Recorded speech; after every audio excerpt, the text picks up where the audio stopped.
մարդու հետաքրքրությունը սահման պետք է ունենա։ Անգամ դրախտում սահմանափակվեց մարդու հետաքրքրասիրության ձգտումը։ Տեսեք, օծը խափում է եւ այն ասում է, այդ Աստված ասել է, որ այդ արգելված ծառին մի կերեք ու մի մոտեցեք, դες մի բան էլ ավելացրեց, չէ՞։ Չէր ասել մի մոտեցեք, ասել էր մի կերեք։ Բայց որպեսի այդ քո հետաքրքրության սահմանը քեզ չգայթակղեցնի, ավելի լավ է չմոտենաս։ Հա։ Եփիփան Կեպրացին ասում է, ինչ երբ օծը խափեց Եվային, ասում է, երբ որ Եվան գնում էր դրախտի սահմանին կանգնում էր, ասում էր, դեն ասես դրախտից դուրս ինչ կա։ Ինչ կա դրախտի մեջ, դրախտից դուրս ինչ կա, ալի հասկանում ես, բայց ինքը գնաց ասես, դեն ասես դրախտից դուրս ինչ կա, հենց այդ սահմանի վրա էլ օծը բռնացրեց նրան, սկսեց հետը խոսել ու խափեց։ Այսինքն դրախտը դա հետաքրքրասիրության սահմանն է Եվայի եւ Ադամի, իրանք պետք է դրանից դուրս հետաքրքրասիրություն չունենան։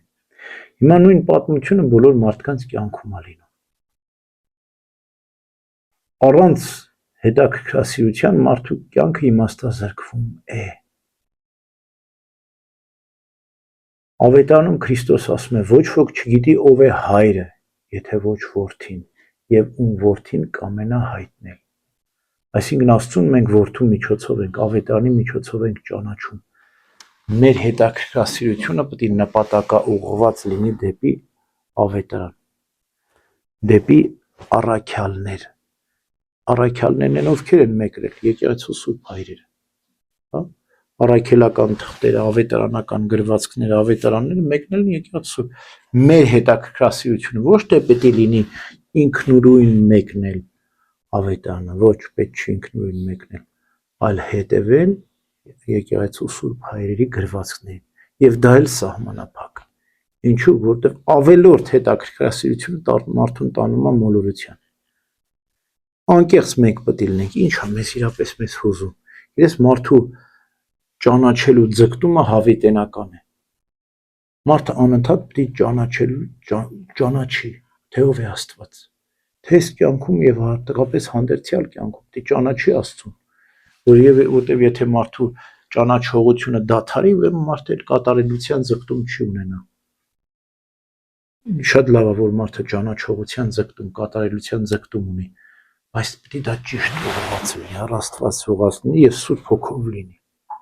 Սուրբ Հոգով մարդը պետք է քննի Սուրբ Գիրքը, իսկ Սուրբ Հոգին ճանաչելու զգալու համար դու եկեղեցու Սուրբ հայրերը պետք է կարդաս, դու պետք է աղոթք անես, դու պետք է կրթված ու դաստիարակված լինես, այսինքն դու ճիշտ ուղղվածության մեջ պետք է լինես, օրինակ երեխան ուզում է գիտնական դառնա, չէ՞։ Դպրոց ավարտի, դի սովորի, հետո համալսարան ավարտի, հետո ասպիրանտուրա ավարտի, հետո երկար փորձ ստանալուց հետո նոր կարա դառնա գիտական։ Բայց կարող է հենց ուսման սկզբում երեխան իրան պատկերացնի, որ գիտնական է, ու սկսնի ինքնուրույն գյուտեր հանարել եւ ծաղրի առարկա դառնա, հա։